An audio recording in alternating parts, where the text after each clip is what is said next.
to this morning's online Bible study.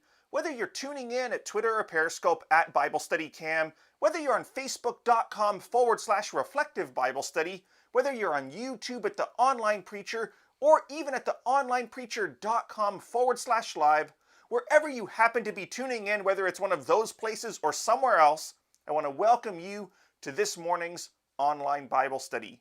And this morning we're going to be looking at a miracle that's found in Luke chapter 7, verses 11 through 17, and touching on an amazing truth that we can have hope in when we have placed our hope in Jesus, and something that we can be assured of in our future, especially if death comes our way.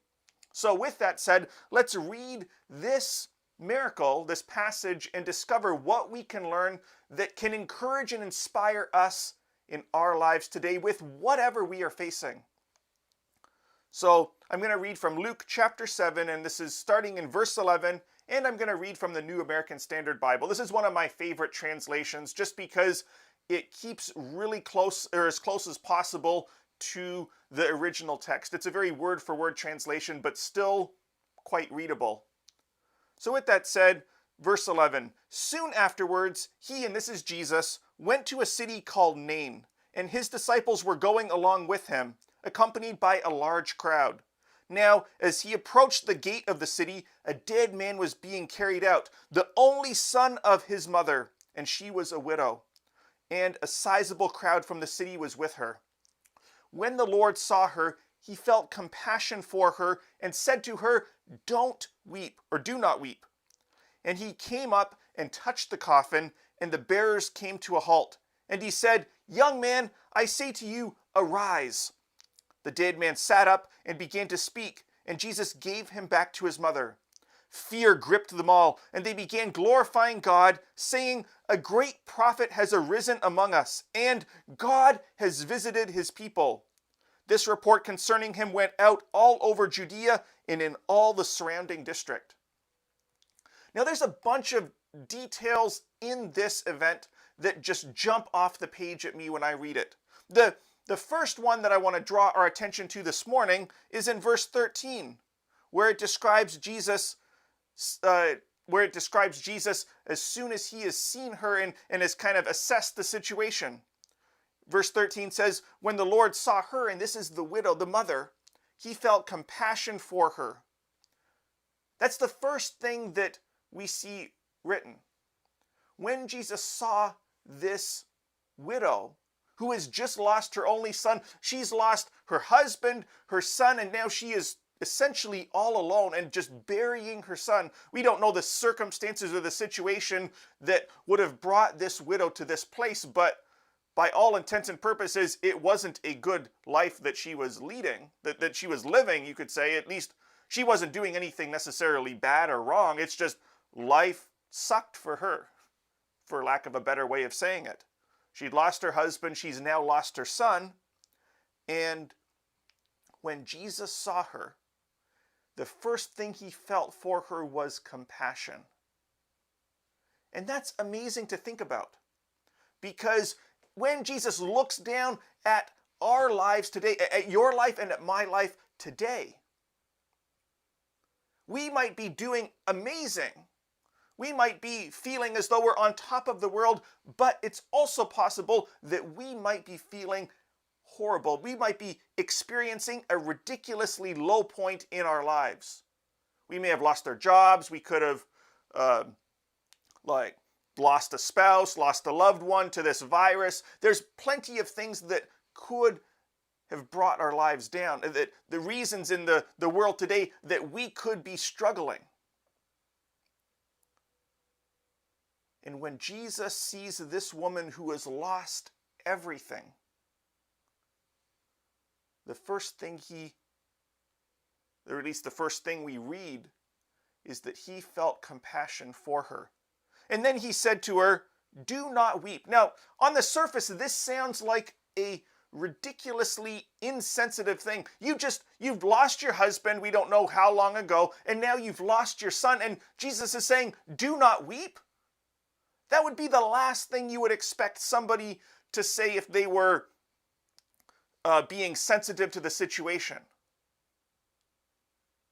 But Jesus says it because Jesus knows exactly what is going to happen, what he is going to do.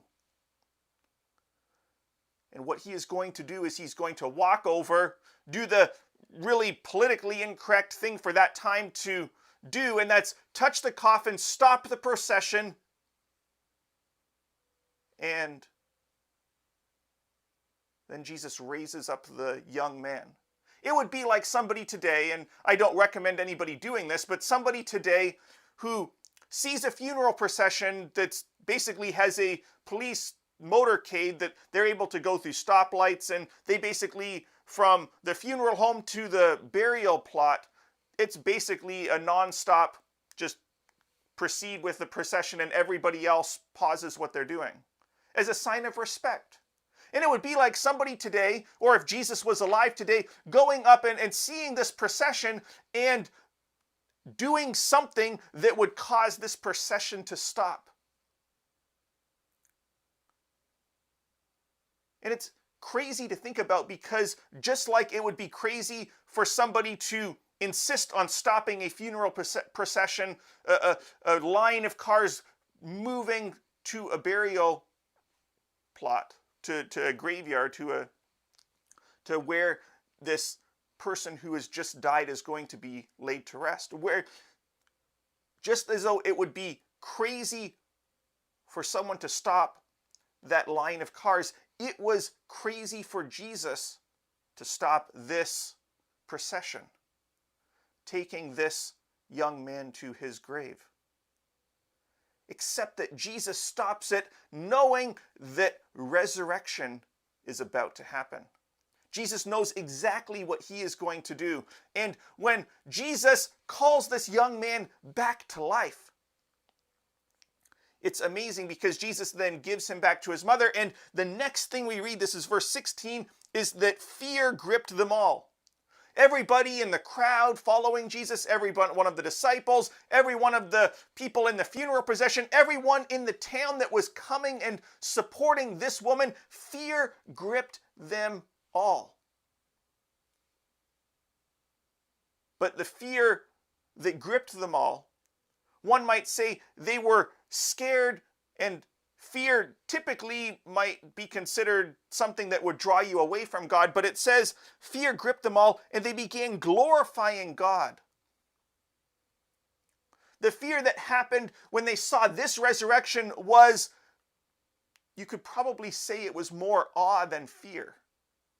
Not fear because they wanted to run away from Jesus and were just paralyzed with fear and they couldn't, but instead they were in awe because they did not expect anything like this to have happened.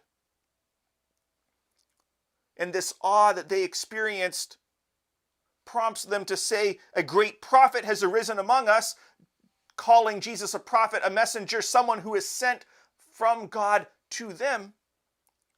And God has visited his people, drawing our attention to Jesus walking around on this earth in that region was literally God visiting his people. You could say symbolically, but I want to say it was not only symbolic, but literal. And through this event, we discover an amazing truth. That if we are fearful or scared or hesitant or nervous about death, especially in the world today when there's so many reports of so many hundreds of thousands of people having died from this virus, and the number just keeps climbing because there's nobody being raised from the dead from it to bring the number down, you could say. But even with that constant reminder, that constant fear and constant awareness of death, when we are close to Jesus, any death that may come in our future, or that potentially will come in our future, maybe soon, maybe hopefully not soon, but when death comes in our future and we're near Jesus, that death is simply an opportunity for him to raise us back to life. And if he's not raising us back to life in this sin-filled world, we can be assured that he will raise us back to life to enter the new, perfect, sinless, recreated new heaven and new earth that he has promised each and every one of his followers. And that, friends, is the ultimate reward that he has promised to all of his people who have faced this sin-filled world, and through his strength, through his sacrifice, have overcome it. And so with that said, with whatever you're facing in the world today, know and understand that the worst thing that can happen to us in this world is death. But when Jesus is in our lives, when Jesus is close to us, death is not a problem for him, because he has promised and he has demonstrated his ability to raise the dead back to life. And so whether you're tuning in on Twitter or Periscope at BibleStudyCam, whether you're on Facebook.com/Reflective Bible Study, whether you're on YouTube at The Online Preacher, or even at theonlinepreacher.com/live, whether you're at one of those places somewhere else, whether you're watching this live or on replay, thank you for tuning in. And if you know of somebody who would be encouraged by this message, by this miracle and this event and just this discussion on it, then I would encourage you to share this video with them. And if I've missed sharing something, or you want to draw my attention to something in this event, then jump into any one of the comment boxes, whether you're on Twitter, Facebook, YouTube, somewhere else. Just jump into any one of the comment boxes. I know that Periscope's comment box will end as soon as this live stream ends, but any one of the other places, jump in and leave a response. And periodically throughout the day, I will jump into the comments and interact with you, since I'm now back at work and not able to monitor this as well. But even if you comment during this live stream, I still am able to read it, and I'll respond as soon as possible. So with that said, thank you for tuning in, and I'll be back tomorrow to uncover another powerful truth, amazing insight, and just something to help each of us while we are separated physically and socially and all of this other stuff. Let's stay connected digitally and keeping our hearts and our minds and our eyes and our perspectives focused on Jesus. So thank you for tuning in, and I'll see you tomorrow.